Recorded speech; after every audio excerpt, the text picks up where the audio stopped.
মোৰ ঘৰ আমগুৰি পঞ্চায়তত মই এইবাৰ ৮ নং চিচিবগৰা সমষ্টিৰ পৰা জিলা পৰিষদৰ কাৰণে কংগ্ৰেছ দলৰ পৰা মই বি ফৰ্ম পাইছিলোঁ যোৱা ৭ তাৰিখৰ ৰাতিত।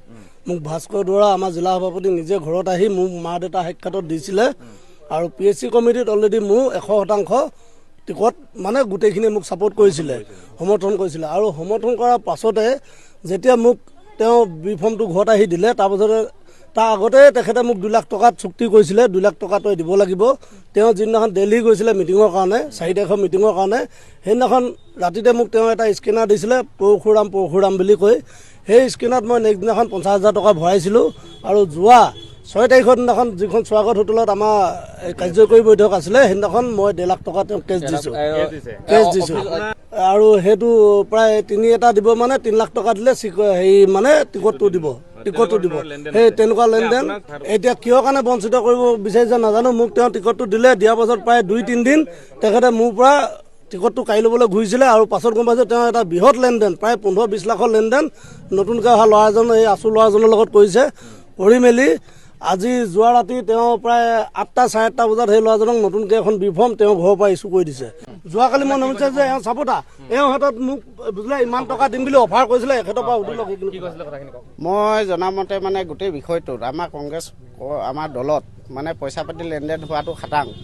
মই এজন মানে কি মণ্ডল কংগ্ৰেছৰ মানে জেনেৰেল ছেক্ৰেটৰী আৰু মই আমাৰ পঞ্চায়ত পৰ্যায়ৰ পৰাও জিলাৰ মানে আমাৰ আঞ্চলিক পঞ্চায়তৰ সদস্যৰ লগতো মানে ব্লক কংগ্ৰেছে পইচা লেনদেন কৰিছে আমি অনুমান কৰিছোঁ।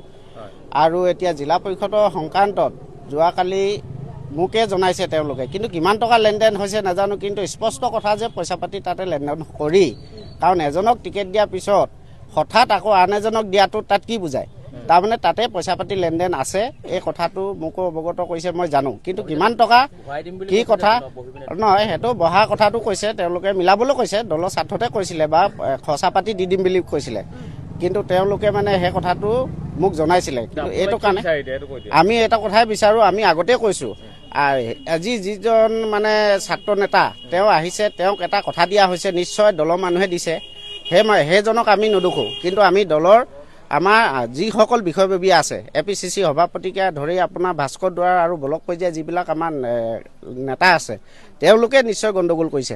তৃণমূল পৰ্যায়ত আমি দল সংগঠনটো কৰি আছোঁ, দলটো কৰি আছোঁ। আমাৰ বহুত মানে এতিয়া কোনোফালে মানে চিন্তা বহুত পাৰ পোৱা নাই। মানে আমিতো তৃণমূল পৰ্যায়ত আমি যুঁজ কৰি আছোঁ, দলৰ কাৰণে দলৰ স্বাৰ্থত আমি কাম কৰি আছোঁ। আমিহে জানো আমি কিমান কষ্ট কৰি আছোঁ, কংগ্ৰেছ দলটো আমি কেনেকৈ জীয়াই ৰাখিব পাৰোঁ। কিন্তু ওপৰৰ যিবিলাক সেইবিলাক খেলটো আমি বহুত শুনি পিনি খুব মৰ্মাহত হৈছোঁ আৰু দুখ পাইছোঁ। গতিকে সেইখিনি হ'ব নালাগে। আমাৰ টিকেটে কেতিয়াও তৃণমূল এই ৰাইজৰ পৰা ভোটাৰ্ছৰ পৰা কেতিয়াও হেৰি কৰিব নোৱাৰে, সুবিধা আদায় কৰিব নোৱাৰে, ভোটটো আদায় কৰিব নোৱাৰে। গতিকে টিকেটে আমি ভাবোঁ টিকেটটো দিলেও কেণ্ডিডেটে সেইজনে ওলাই আহিব বুলি আমি নাভাবোঁ।